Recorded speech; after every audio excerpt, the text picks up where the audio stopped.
Hi friends, இன்னைக்கு வந்து foxtail பிளான்ட்டை பற்றி தாங்க பார்க்க போகிறோம். இது எங்கள் வீட்டு நியர்பை இருக்க அக்வேரியம் ஷாப்லேருந்து ஒரு ₹20க்கு நான் ஒரு பஞ்சாகவே வாங்கியிருந்தேங்க. நல்லா ஃப்ரெஷ்ஷாக இருந்துச்சு. எப்படி கீரை கட்டு மாதிரி இருக்குது பாருங்கள். எப்பயுமே நீங்கள் இதை வாஷ் பண்ணிட்டு உங்கள் ஃபிஷ் இருக்க டப்லையோ டேங்க்லையோ ஆட் பண்ணாதீங்க. அதுக்கு பதிலாக இந்த ஆன்டி ஃபங்கல் ப்ளூ மெடிசனும் ராக் சால்ட்டும் வந்து ஒரு தண்ணியில் போட்டு ஒரு 20 மினிட்ஸ் வந்து நல்லா அதை வெயிலில் வைங்க. ஏன் இந்த மாதிரி பண்ணுறோன்னா, இதில் வைல்டு ஸ்னெயிலோட எக் இருக்குங்க. உங்கள் நேக்கடைக்கு தெரியாது. நீங்கள் அப்படியே உங்கள் ஃபிஷ் டேங்க்கில் ஆட் பண்ணிங்கன்னா உங்கள் தொட்டி ஃபுல்லாக வந்து நல்லா வைல்டு ஸ்னெயிலாக ஆகிடும். அதுக்கப்புறம் டெய்லியும் அதை எடுக்கிற மாதிரி இருக்குங்க. அதுக்காக தான் இந்த ப்ளூ லிக்விட் போட்டு பண்ணிங்கன்னா அந்த வைல்டு ஸ்னெயில்லாம் செத்துருங்க. அதில் பார்த்தீங்கன்னா வந்து இந்த பாசியாக ஃபார்ம் ஆகிடுச்சிங்க. இந்த ஃபாக்ஸ்டெயில் கப்பி கிராஸ் பிளான்ட்லாம் ஆட் பண்ணியிருந்தேன். இந்த மாதிரி ஃபுல் பாசி ஆகிடுச்சு.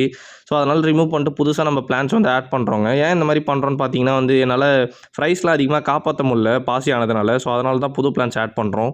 ஃபாக்ஸ்டெயில் பிளான்ட் வந்து எல்லா அக்வேரியம் ஹாபியில் இருக்கிறவங்களும் கண்டிப்பாக யூஸ் பண்ணியிருப்பாங்க. ஏன்னா வந்து ஈஸி மெயின்டெனன்ஸ். இந்த மாதிரி அக்வேரியம் ஹாபி ரிலேட்டட் வீடியோஸ் பார்க்கணும்னா நம்ம சேனலை சப்ஸ்கிரைப் பண்ணிங்க.